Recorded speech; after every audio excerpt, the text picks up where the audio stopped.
You are on the go with Tiffany Patton, your link to love, life, and liberty here on iHeartRadio.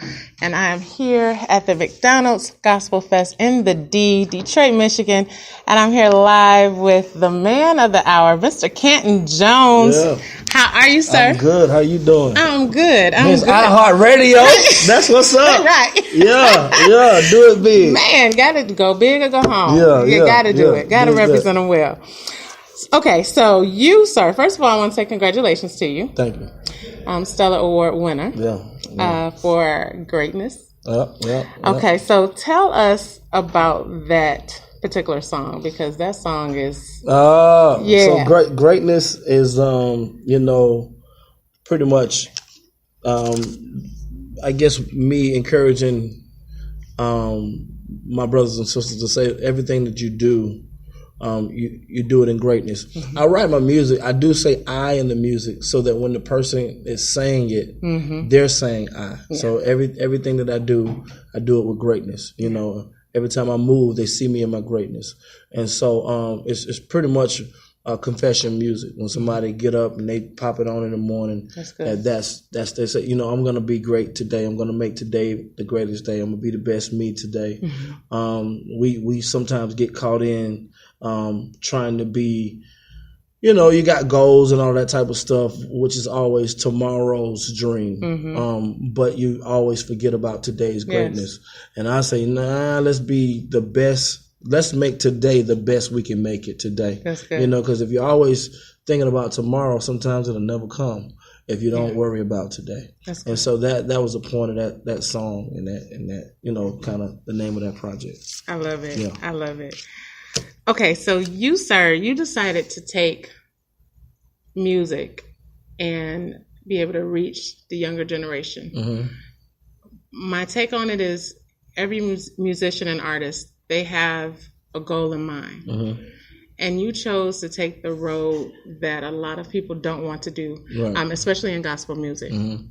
Why was that so important for you? When I started off, I was born and raised in church. Mm-hmm. I grew up Pentecostal, Church of God in Christ, singing in the choir. And break all a heel. Yeah. You know what I'm saying? My dad was a pastor, my mom was a pastor. And so I knew church and I knew what was good about church, the event. Mm-hmm. But the lifestyle of a kingdom citizen, the music didn't support me outside of church. So it's the same idea when I say, man, Christmas music is great at Christmas time. Yeah. But after Christmas time, you don't want to hear Christmas music. That's right. You see what I'm saying? That's and so the same thing is like there's a church music, the ham and beef for me. Mm-hmm. This is my personal thing. Mm-hmm. Was great at church. You cool with church music, right. But when I leave, it is not getting in the ride. Mm-mm. And so I needed some life music for me. I wanted Jesus to translate from Sunday to Monday,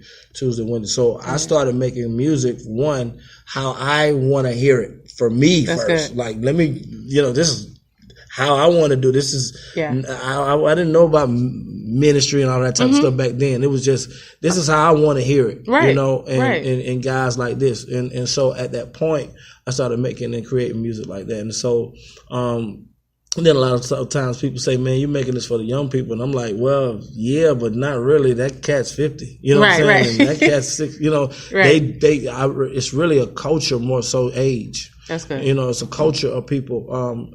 And which is weird because every time I do it in church settings, they say, man, this, he's doing it for the young people. And I'm like, no, I'm just doing it for the community that's not here. Yeah. You know what I'm saying? Yeah. And the thing about it is it's more so a culture. It's an ageless culture. Because, hip hop, when it started, those cats are 60 now. Yeah. You know what I'm saying? Yeah. And so you can't be in there and saying that hip hop is for young people. It used to be, but now it's a culture, and it's not even just for black people. That's true. What I'm saying? That's very true. It has grown, and God has taken our ministry to places that I never dreamed I'd go. I didn't think I'd be here on this tour, but God is gracious. But it's because you decided to take the limits off, and when you take the limits off of yourself in God can do more than we imagine. And I'm sure that's why. Amen. Amen.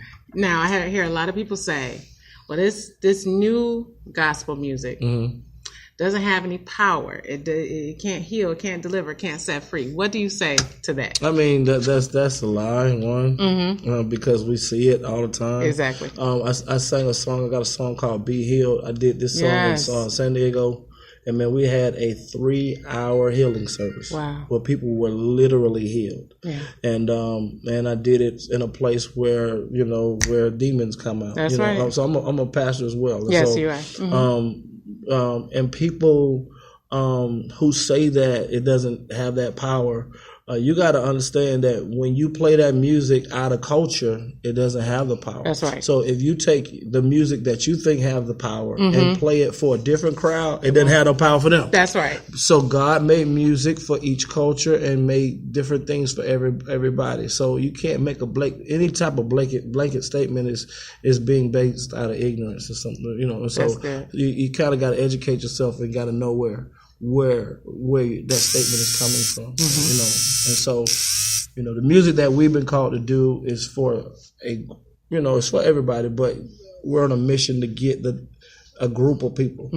For me, it's the age of obscurity of Christ, which is 13 to 30. Yes. The last time Jesus was heard from in the Bible was 12, and then you didn't hear from him again till 30. Yeah. And so there's a hole in the African American church of 13 to 30. You can look of masculine 13 to 30. Yeah. If you go in any church and look for that age group. Yeah. Now, when I came back to church, my wife brought me back, and we had been through some things. Yeah. But it took her to bring me back. If not, I probably wouldn't have gotten back. My guy who I was running with, who passed away now, he never made it really back to the church. And he was born and raised in the church like me. Wow. You know what I'm saying? And so most of the guys, once they hit that teenage, when their culture as a man starts to peak, and they start to challenge mama on cultural things, then he goes one way and she stay in the church and then she pray him back in. Yeah. But that's where we're dying at. Yes. And so I felt like, man, let me make the music for him when he get out here. That's good. I was in that same place in San Diego. Somebody came and said, man, I had 2 life sentences. 2 life sentences. Yes. Some kind of way I saw you on TBN is what he told me. I saw you on TBN and then some way they got your music in there. I don't know how, man. Right. People in jail are some of the most innovative. They got purses they be selling. They got cell phones and all that. But he was telling me that just years of listening to my music, and then by some miracle he got set free. Wow. They found him not guilty, and they let him go. And so he came up to me and said, man, I'm on fire for God. I'm in church now. That's good. Thank you for the seed that you sown through your music. And so I don't take what I do lightly. It's not popular right now as far as in some sectors. In some sectors it is. Yeah. In some sectors it might not be. But pioneers are not in it for a popularity contest. They're mission-minded. And, what I'm saying? And great is the reward. God has blessed us. We're more than blessed. Yeah. And so applause is not what I'm in this for. That's good. That's good. Got a question. Right now, you're talking about the youth and so many things buying for their time. You have, you got gun violence. Now you got prejudice. I don't want to say it's back. It's just been exposed again. Right. And then you have homosexuality. You have so many different things buying for their time. How do we get our children back? What do we do as a people? What would you say to the mother or the father that just doesn't know? Well, one, culturally, I feel like the church has to embrace the things that's pulling at them culturally, the things that they're calling the devil, which ain't nothing but updating your service. You know what I'm saying? That's it. You just update the doggone service. Right. Put some drama in it. Put some music in it. Let them dance. Don't let it be. Here's my thing. If you do it, they have a youth day, or they have a youth Sunday. They have a youth Sunday, or they have a youth sometimes a youth conference. Once a year. Yeah. If you do it once, that's an immense that they need it. That's right. All right. That's now, right. You can't tell me if you think they need it that they don't need it more, then you give it to them. That's right. Especially when you need it every Sunday. Come on. I hear you. You see what I'm saying? Yes. So if they need it every Sunday, what you think they need? What you think the kids need? So now we're battling for time and priority. Yeah. A lot of times when you compare it to the Caucasian church, because I was a youth pastor at a predominantly white church, I'm actually a Southern Baptist ordained pastor. Okay. And so I was ordained by people that don't look like us. Yeah. And so and there they have an excess of funds. And because of the excess of funds, you can invest in youth and not see it come back right away in the offering or in some type of, man, if I, pastor be like, man, if I pay for this youth conference $10,000, I want to see every youth laid out on their face. You know what I'm saying? They I want to see youth rolled in and walking, you know what I'm saying? Right. They want to see miracles off of one little investment and don't understand that it's a seed that's being sown. You might not see that until the kid is grown. That's right. But other people understand the investment you might not see. You keep investing, and over time you'll see a program and then a regimen of kids. So you got to invest in water. Yeah, so if you're not investing in them, and if you're expecting other people to invest in them, I have 4 kids myself. Yeah, and I invest in kids every day, and I know that there's a lot of things tugging for my time. Yeah, we have a church, a new pastor now, still on the road. Still dealing with people in the music industry. Your show, your own got the show, got my wife, do radio, we do, and so, but I still have a point where I spend individual time with them. I feel like it's my job to make sure that they excel at whatever they do. And, so it's awesome that they're on the honor roll, all of them, that they excel at piano and football and basketball. And my daughter's a 3-year starter in middle school. Okay. Well, that means, dad is out there, beating up on her in basketball. I take my time and work it out. All right, you got to work on your left hand. You got to work on this. And so I'm not making an excuse because I'm busy that they're not taken care of. It is my job as a father to make sure that they're prepared with everything. I know this is a little gross and personal, but the Lord told me that my daughter was getting ready to have her first. Gotcha. You understand? Yes. And I was like, okay, I want to make sure that you're fully prepared. And I told her, all right, something getting ready to happen to your body, such, and be all right. Don't be shocked. Yeah. It's natural. It's normal. You're okay. And I was able to prepare for it. And doggone, my wife was in the room. How long? After a week after it happened. And so I want to make sure that as a father that they're prepared.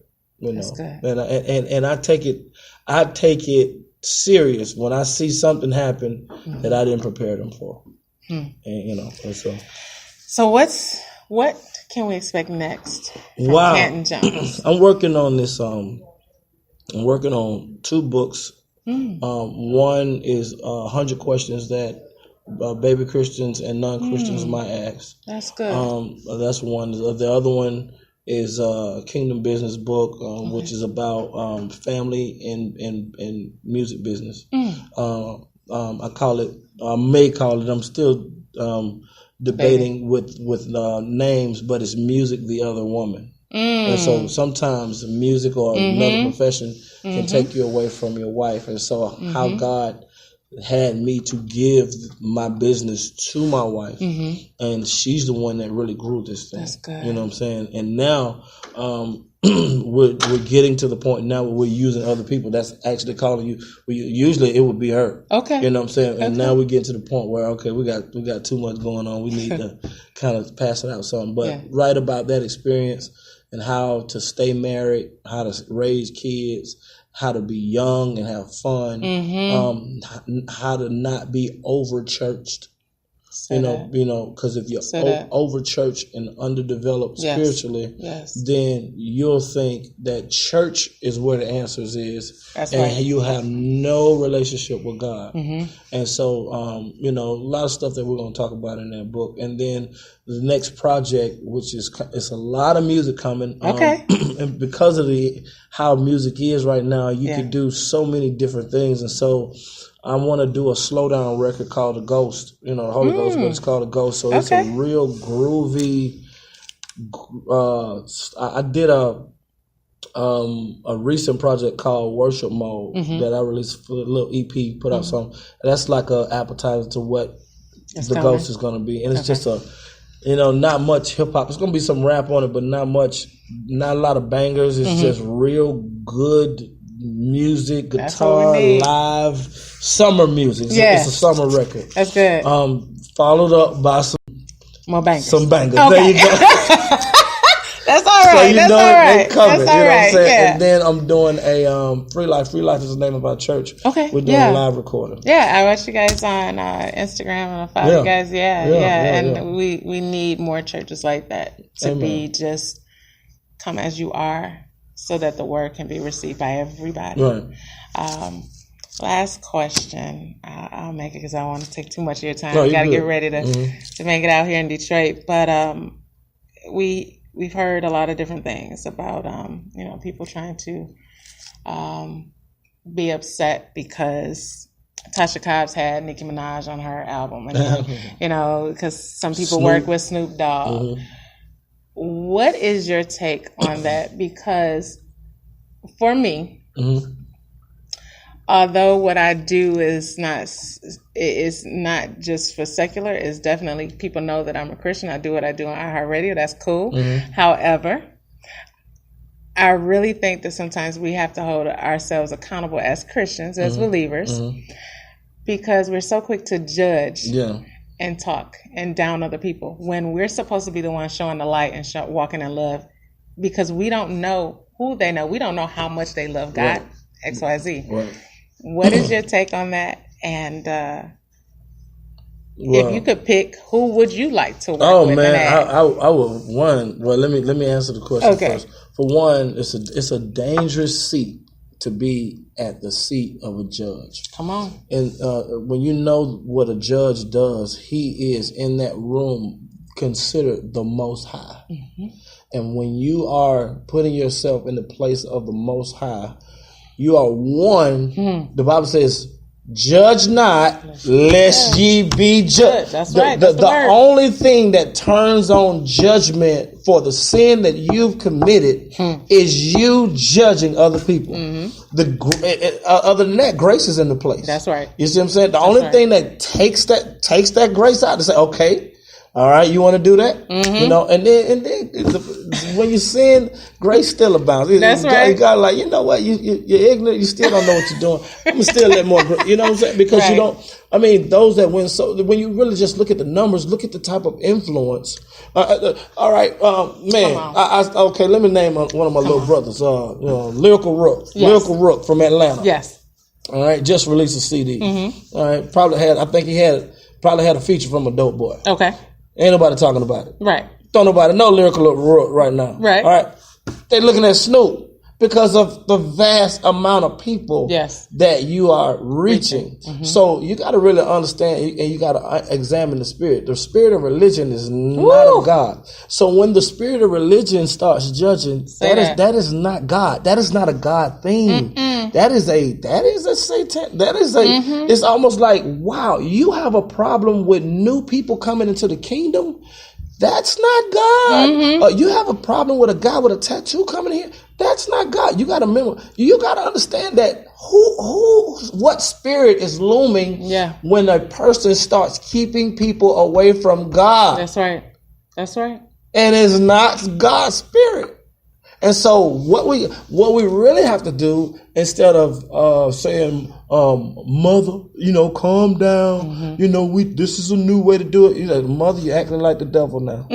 Because that's what the devil do. You're working with the devil right now, mama, or pastor, or whoever, because at this point, you don't know if Paul was a killer of Christians. Say that. Come on. And had an experience with Pastor. God and wrote most of the New Testament. What more can he do with a Snoop Dogg? What more can he do with the Kendrick Lamar? That's right. What more can he do with all of these other people that's out there? And the trip about it is one of the freakiest times at hotels statistically is when the church folk come to town. So I mean, you know what? I lost my virginity at a convention. I see. You know what I'm saying? When I was a teenager, that's why I lost mine. It went down at the church convention. So the thing about it is now, and rightfully so, because the hospital got all the sick people. That's right. You know what I'm saying? Right. It's like I'm here. I'm sick, you know, so, okay, I'm supposed to be here. And while I'm working out my sickness, give me that word. And so later on, you see the fruit of that come out of my heart. Yes. Now, I might have lost my virginity at that convention, but at that convention, still my heart was changed. And my life was changed from that day to this one. And so the thing about it is, man, you can't judge because you don't know how God's going to do it. Jesus healed people in several different ways. And so you can't judge. So I work with them all. I work with them all. You know what I'm saying? As long as the song that we're doing is uplifting Jesus, let's go. All right. You know? Love it. Yeah. I've been on the go with the man himself. Yeah. Pastor. Yeah. Rapper. Just, I mean, when I see you, all I see is just, I think of just banging music because you always get and I don't want to say youth because I'm young. Yeah. Just lift it and to a way to where God can be received in a whole new way. Amen. And you're not leaving anybody out. Amen. Amen. So I love it. Amen. Is there any last things you'd like to say? No, man. Just pray for us. Follow us on Twitter and Instagram, THE Canton Jones, and I'm on Facebook as well. Holler at us. You know, it's a lot coming. Check us out. We go live on Facebook every week with Free Life Church. We're a Thursday church. We don't do Sundays. Okay. We do once a month Sundays. That's our family and friends Sunday. But we do Thursday at 7:00. So find us. And that's it, man. We just gonna keep pushing. Yeah. Well, continued blessings. Amen. And keep doing what you're doing because we're loving you here in the D and around the world. So all right. you. Detroit basketball. We've been on the go with Mr. Canton Jones.